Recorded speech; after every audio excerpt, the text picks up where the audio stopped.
Once upon a time, there was a young dragon called Simon who lived in a cave on a mountain far, far away. Every week, Simon and his mummy visited Grandpa Drake, who was Mummy's daddy, and lived on his own in a little cave near the top of the mountain. Grandpa Drake would say, "So, Simon, found anything interesting lately?" And Simon would show him a fairy's tooth or a coloured pebble.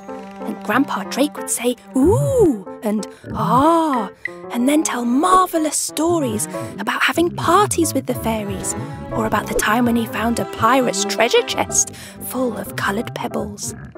Time passed, and as Simon got older, he noticed that Grandpa Drake seemed to be getting very forgetful. Sometimes he would say, "Where is that book I was reading?"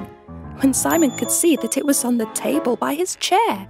Simon would say, "Silly Grandpa," and Mummy would laugh and say that everyone got muddled when they got older.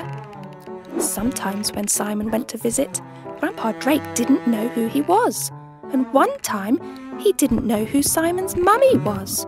He kept saying, "Where's Lucy?"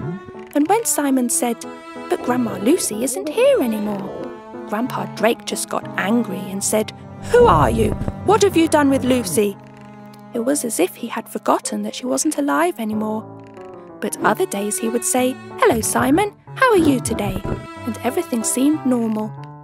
Grandpa Drake had worked in a clothing shop when he was younger, and it seemed that the only thing that he could still do was to sew costumes. Big costumes, little costumes, simple costumes, elaborate costumes, lots and lots of costumes.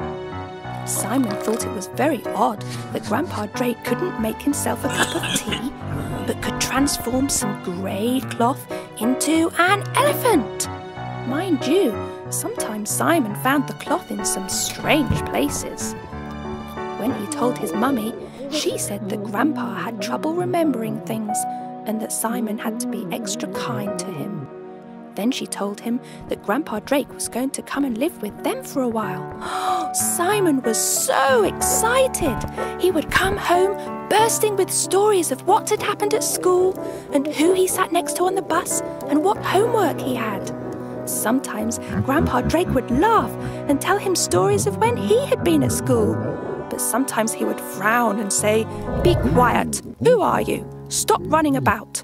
And Simon would be sad and confused. Sometimes, when Simon came home, Grandpa Drake wasn't there, and a neighbour would send a message saying, "Grandpa Drake is in our cave," or "I've just seen Grandpa Drake buying some cloth in town," or one day, "Did you know that Grandpa Drake is playing with pebbles in the stream?" And Simon's mum would run out to fetch him home again. One day, Simon's mum said to him that Grandpa Drake wasn't going to be living with them anymore. So now, every week they visited Grandpa Drake, and sometimes he would know who they were, but mostly he didn't. He was sometimes happy to see them though, and they would chat about sewing or pebbles or fairies. He was sometimes sad, and they couldn't say anything to cheer him up. He liked sewing though, and they would bring him cloth and needles and thread so that he could make costumes, even though no one wore costumes much anymore. When it was time to leave, Simon would say, "I'm just going to find some pebbles," and go outside.